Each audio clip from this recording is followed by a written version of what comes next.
কে ওখানে? আমি হলাম মিথ্যাবাদী। কিন্তু তুমি পৃথিবীতে কি করছো? আমি এসেছি তোমাদেরকে ধোঁকা দিতে, তোমাদের সাথে প্রতারণা করতে, তোমাদের বিশ্বাস নিয়ে খেলা করতে। না, তবে আমি সেটা হতে দিব না।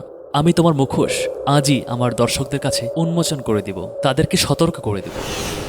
মিথ্যা কথা ধরতে পারা হয়তোবা অনেকটাই কঠিন, বিশেষ করে যখন মিথ্যাবাদী খুবই চালাক ব্যক্তি হয়। তবে মিথ্যাবাদী যতই চালাক হোক না কেন, তার মুখের এক্সপ্রেশন, দেহভঙ্গি ও কিছু মনোবৈজ্ঞানিক কৌশল অবলম্বন করে বোঝা সম্ভব যে সে মিথ্যা কথা বলছে, যেটি কিনা আপনাকে সততার আড়ালে ভান করে থাকা মিথ্যা অভিনয় করা লোকগুলোকে চেনাবে। কৌশলটির মাধ্যমে আপনি এটাও জানতে পারবেন যে কাউকে বিশ্বাস করা বা একটি অপরিচিত ব্যক্তির সাথে মেশা কতটুকু নিরাপদ। পুলিশ ও গোয়েন্দা বিভাগও জিজ্ঞাসাবাদের সময় এই কৌশলগুলো ব্যবহার করে থাকে। এমনকি বিচারকেরাও কোন পক্ষের পক্ষে রায় দেবেন তা নির্ধারণ করতে মিথ্যা শনাক্তকরণ পদ্ধতি ব্যবহার করেন। ভিডিওর সবগুলো পয়েন্ট ভালোভাবে দেখার অনুরোধ করে শুরু করছে আজকের পর্ব, কারণ মিথ্যাবাদীর বুদ্ধিমত্তার ভিত্তিতে এক একজনের কৌশল এক এক রকম হয়ে থাকে।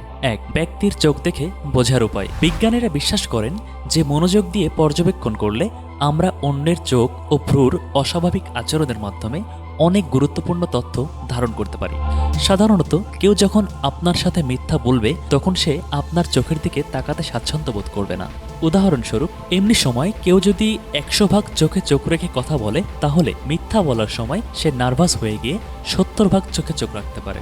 অথবা সে যদি চালাক মিথ্যাবাদী হয়, সেক্ষেত্রে সে যে নার্ভাস হচ্ছে না এটা বোঝাতে গিয়ে 120 ভাগ চোখে চোখ রেখে কথা বলতে পারে। 2, তার বলার ধরন দেখে বোঝার উপায়। লোকটি যথার্থের চেয়ে খুব বেশি বলছে কিনা তা লক্ষ্য করুন। যে ব্যক্তি মিথ্যা বলছে সে নিজে যেহেতু জানে যে এটা মিথ্যা কথা, তাই আপনার কাছে সেই কথাটির গ্রহণযোগ্যতা বাড়াতে চেষ্টা করে এবং অতিমাত্রায় বিবরণ দেয় যাতে সে যা বলছে তা যেন আপনার কাছে বিশ্বাসযোগ্য হয়। উদাহরণস্বরূপ, মিথ্যাবাদীরা এভাবে বলতে পারে, দোস্ত জানো আমার মা না ফ্রান্সে থাকে, সেখানে কত সুন্দর তাই না? আচ্ছা তুমি কি আইফেল টাওয়ার পছন্দ করো? ওখানে খুবই পরিষ্কার পরিচ্ছন্ন, জানো তো? 3, মিথ্যাবাদীদের বিশেষ কৌশলগুলো লক্ষ্য করুন। একজন মিথ্যাবাদী আপনাকে বিভ্রান্ত করার চেষ্টা করতে পারে যাতে আপনি অন্য কিছু চিন্তা করতে থাকেন, আর ওই সময়টুকুতে তারা মনে মনে একটি বিশ্বাসযোগ্য গল্প তৈরি করতে পারে।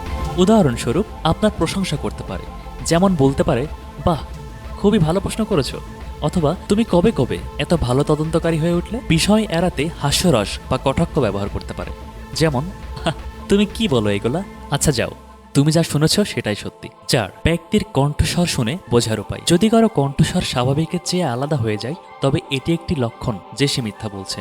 মিথ্যাবাদী মিথ্যা বলার সময় স্বাভাবিকের চেয়ে দ্রুত বা ধীর গতিতে কথা বলে উঠতে পারে, অথবা উত্তেজনার ফলে তাদের কণ্ঠ কেঁপে যেতে পারে।